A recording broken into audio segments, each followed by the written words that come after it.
السلام عليكم بنات، كيف نتوما؟ لاباس عليكم؟ بخير؟ كنتمنىكم تكونوا بخير وعلى خير. مرحبا بكم في القناه ديالي شيوات ام ريماس. كنتمنى ان شاء الله هذا الفيديو ينال الاعجاب ديالكم وتشتركوا في القناه وتضغطوا على زر الجرس ان شاء الله باش يوصلكم كل جديد ديالي.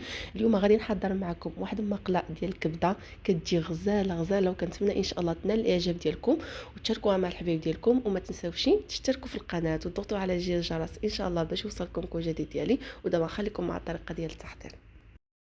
دابا اول حاجه غادي نبداو بها هي غادي نجيبو واحد المقله، غادي نرميو فيها شويه ديال الزيت، وغادي نجيبو واحد بصله تكون كبيره قطعتها قطع صغيره كما كتشوفوا معايا في الفيديو.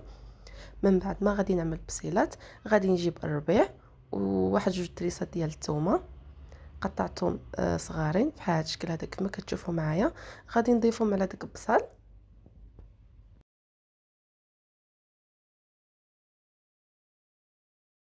من بعد ما ضفت الربيع وشويه ديال الثوم، ملي حركته مزيان دابا غادي نضيف الفلفل اللي قطعتهم قطعه كما كتشوفوا معايا بحال هذا الشكل هذا، حتى هما غادي نضيفهم على داك البصيله وغادي نحرك مزيان.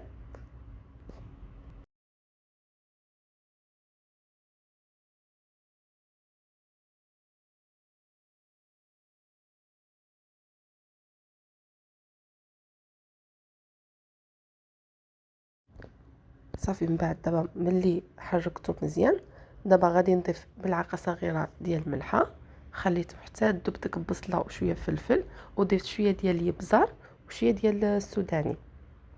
صافي غادي نحرك مزيان بحال هذا الشكل هذا. ودابا غادي نضيف كبده.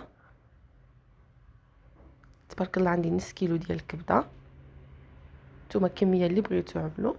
صافي من بعد ما غادي نكبها، غادي نحرك كلشي مع بعضيتو بحال هذا الشكل هذا كيف ما كتشوفوا معايا في الفيديو حتى يتجانس لي المكونات مع بعضيتو.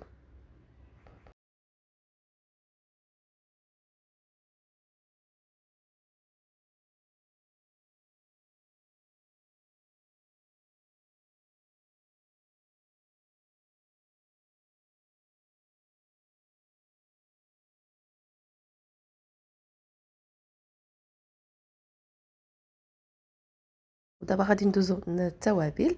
غادي نضيف ملعقه صغيره ديال الخرقوم اولا الكركم، وغادي نضيف شويه ملعقه صغيره ديال الكمون عفوا. غادي نضيف نص ملعقه ديال الابزار وملعقه صغيره ديال البابريكا اولا الحمراء، وغادي نعصر عليها شويه ديال الليمون الحامض. ودابا غادي نحرك مزيان كيف ما كتشوفوا معايا في الفيديو بحال هذا الشكل هذا. دابا غادي نضيف شويه ديال الزيت بلديه كما كتشوفوا معايا في الفيديو.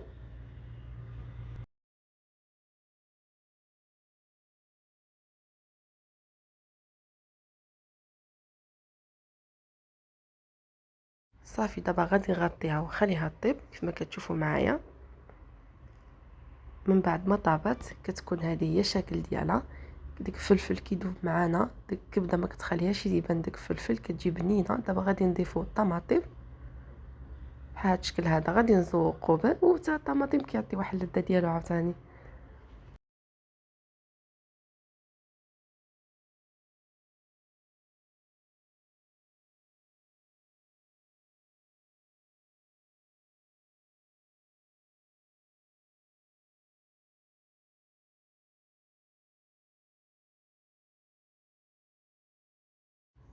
من بعد ما ضفت الطماطم دابا كتكون طابت معايا كيف ما كتشوفوا معايا، كتجي لذيذه لذيذه بزاف، ما تشبعوش منها.